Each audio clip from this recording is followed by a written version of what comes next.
Hello दोस्तों, नमस्कार। स्वागत है कहानियों की दुनिया में आप सभी का। आज की हमारी कहानी किसी भूत पर आधारित कहानी है। क्या भूत भय, डर होते हैं अथवा हमारे मन का वहम होता है, या इसके पीछे क्या कारण होते हैं?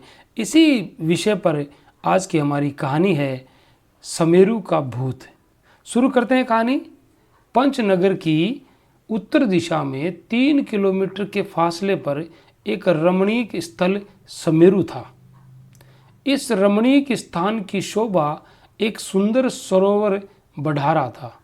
इस सरोवर का निर्माण यशदेव नाम के न्यायप्रिय राजा ने सैकड़ों वर्ष पूर्व करवाया था। इस सुंदर सरोवर में सफ़ेद रंग के कमल अपनी छटा बिखेर रहे थे।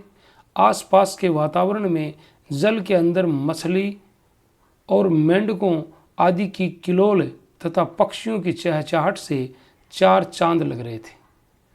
सरोवर के चारों ओर आम, नीम, आंवला, बेल, साल आदि के हरे भरे वृक्ष थे। पंचनगर के निवासियों के यहाँ कोई भी अतिथि आता, वह उसे वहाँ अवश्य भ्रमण के लिए ले जाते थे। आसपास के लोग भी घूमने आते और वहीं खाना बनाकर पिकनिक मनाते थे। एक दिन शाम का वक्त था।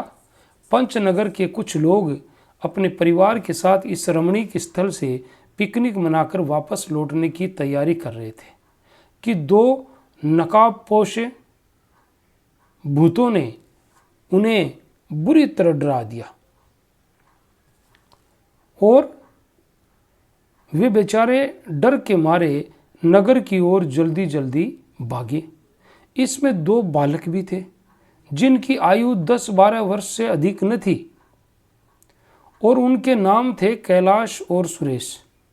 पूरे पंचनगर में भूतों की चर्चा आग की तरह फैल गई। लोगों ने रमणीक स्थान पर जाना बंद कर दिया। कई वर्ष ऐसे ही गुजर गए। जब कभी कोई भूले भटके उधर से गुजरता, भूत उसे बुरी तरह से डरा देते। पंचनगर और आसपास के लोगों को पूरा विश्वास हो गया था कि उस रमणीक स्थान पर भूतों का वास हो गया है। जिस रमणीक स्थल के नाम से लोग प्रफुल्लित हो जाते थे, वहाँ अब डर के मारे रोंगटे खड़े हो जाते हैं, सिहर जाते हैं, कांप जाते हैं। भूतों ने काले रंग का एक बड़ा सा कटखना कुत्ता और एक मरखना भैंसा भी पाल रखा था। भूल से किसी भी नए व्यक्ति के गुजरने पर उसे कई बार लहूलुहान कर दिया था।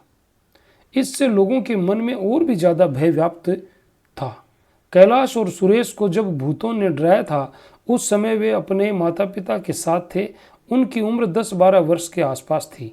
दोनों उस समय एक संस्कृत विद्यालय में कक्षा 7वीं के छात्र थे। उन्होंने कहीं नहीं पढ़ा था कि भूत नाम की कोई चीज़ होती है। फिर लोगों में भय कैसा है?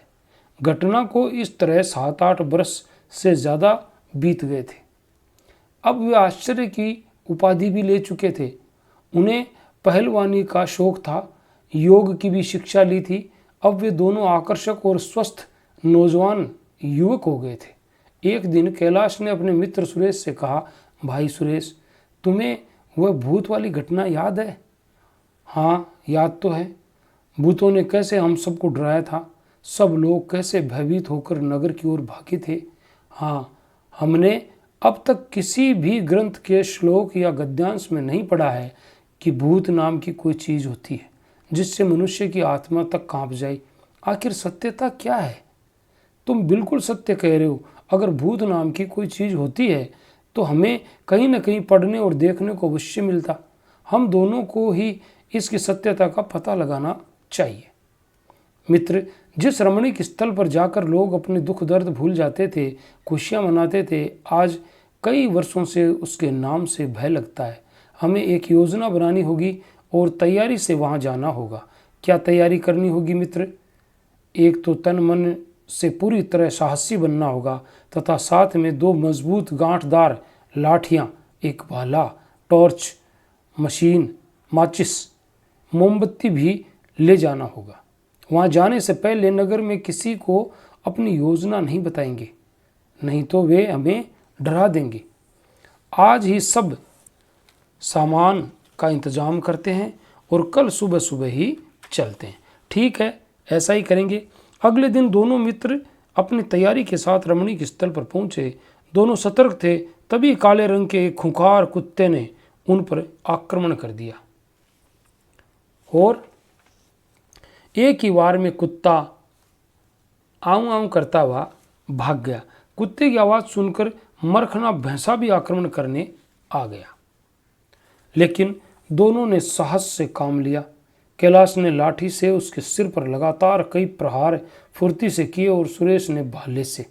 भैंसा दोनों के प्रहारों को नहीं झेल सका और जंगल की तरफ भाग गया। भूतों ने कुत्ता और भैंसे को अच्छी प्रशिक्षण दे रखा था। पहले कुत्ता आक्रमण करता, फिर भैंसा। कैलाश और सुरेश ने चारों ओर तालाब का निरीक्षण किया। भूतों ने सरोवर की उत्तर दिशा में एक चबूतरा भी बना रख लिया था, जिस पर भूतों का पहरा रहता था। चबूतरे के पास सरोवर में देखा कि काले रंग का नकाब ओढ़े कोई चीज ऊपर नीचे हो रही है, डरावनी आवाज कर रही है। दोनों ही सतर्क दृष्टि से रखते हुए उसकी हरकतों को देखते रहे और धीरे धीरे उसके करीब पहुंचते गए। सुरेश ने चेतावनी देते हुए कहा, तुम जो भी हो 5 मिनट के अंदर सरोवर से बाहर आ जाओ, वरना तुम्हारा काम तमाम कर दूंगा। सुरेश कपड़े उतार कर तैयार हो गया। उस भूत को लगा कि आज हष्ट पुष्ट पहलवानों ने मेरा काम तमाम कर देना है, क्योंकि वह जान चुका था कि कुत्ता और भैंसा दोनों ही पछाड़ दिए गए हैं और वे डर कर जंगल की ओर भाग गए हैं। अब मेरी बारी है। भूत ने एक ही चेतावनी में सरोवर से बाहर निकलने में अपनी भलाई समझी। भूत नकाब उतार कर दोनों के सामने गिड़गिड़ाने लगा।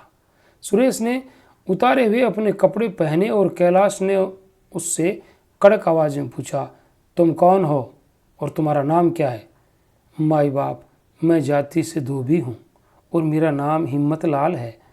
तुमने यहाँ भूत बनकर अपना जाल क्यों फैलाया है? सच सच बताओ। हिम्मत लाल ने हाथ जोड़ते हुए सारी बातें सच सच बता दी। माई बाप, मैं तो यहाँ नौकरी करता हूँ। मेरा मालिक तो सरदारी लाल डकैत है, वही मुझे महीने में तनख्वाह देता है और उसके दर्जनों साथी हैं। सप्ताह में 1-2 बार वे कभी आ जाते हैं, रात में यहीं ठहरते हैं। झोंपड़ी बना रखी है, माल का बंटवारा यहीं करते हैं। उन्होंने ही भूत का जाल फैलाया है और कुत्ता और भैंसा इसलिए पाले हैं। अपने व उनके लिए खाने पीने की व्यवस्था मैं ही करता हूँ। इसी पर अक्सर मैं पहरा देता हूँ। वे कुत्ता और भैंसा दोनों ही पहरे का काम करते हैं। इन्हीं की दहशत बहुत है। मैं एक गरीब आदमी था। एक दिन मजदूरी करके लौट रहा था। थोड़ा घर पहुँचने में रात हो गई। अचानक डकैतों से भेंट हो गई। उन्होंने ज़्यादा तनख्वाह देने का लालच दिया और मैं राजी हो गया। मेरी गरीबी मिट गई। पत्नी और बच्चे 5 मील दूर अमरपुर गांव में रहते हैं। मैं कभी कभी वहां जाता हूं। तनख्वाह के अलावा कभी कभी सोने चांदी की चीज़ भी उपहार में मिल जाती है। पहले मजदूरी करता था तो मुझे कोई चिंता और डर न था। अब तो रात दिन डर लगा रहता है पुलिस का। मेरे बच्चे भी अब बड़े हो गए हैं, आपस में खूब लड़ते झगड़ते हैं। कुछ कहो तो मारने पीटने पर आमदा हो जाते हैं।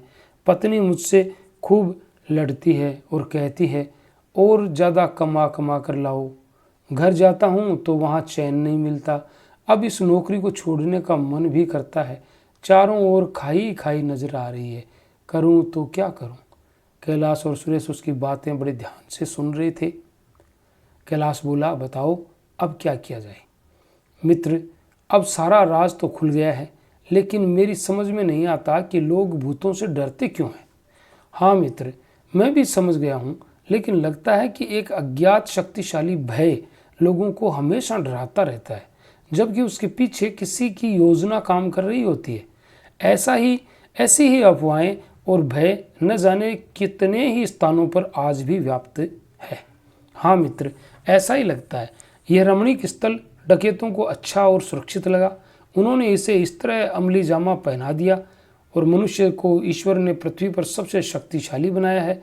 इससे संसार के सब जीव जंतु डरते हैं। वे मनुष्य पर पहले कभी हमला नहीं करते। मनुष्य ही अपने ज्ञान व चतुराई से सभी को अपने वश में कर लेता है। हाँ मित्र, सही कह रहे हो। अब भूत हिम्मतलाल को पंचनगर में ले चलते हैं और लोगों को दिखाते हैं कि हमने भूत को पकड़ लिया है। पूरे पंचनगर में भूत को देखने की भीड़ उमड़ पड़ी। कैलाश और सुरेश ने सारी कहानी सबको बताई। कैलाश और सुरेश को नगरवासियों ने खूब सारा इनाम दिया। थाने में भी ये बात उड़ते उड़ते पहुंच गई। पुलिस भी आ गई। कैलाश और सुरेश ने हिम्मतलाल को सुपुर्द कर सब कुछ बता दिया। हिम्मतलाल को पुलिस थाने ले गई। उससे सब जानकारी ली गई। रात को पुलिस ने रमणीक स्थल पर छापा मारा। संयोग से आज डकैत आए हुए थे। थोड़ी सी मुठभेड़ के बाद सभी पकड़े गए। कैलाश और सुरेश को पुलिस के बड़े अधिकारी ने 2 दिन बाद 100 रुपये का पुरस्कार देकर सम्मानित किया। सारा पंचनगर ही कैलाश और सुरेश की बहादुरी से गदगद हो गया। तो ये थी भूतों की कहानी। अगर आपको अच्छी लगी है तो हमारे चैनल को एक लाइक और सब्सक्राइब कीजिए और मिलते हैं कल एक नई कहानी के साथ। तब तक के लिए ऑल द बेस्ट।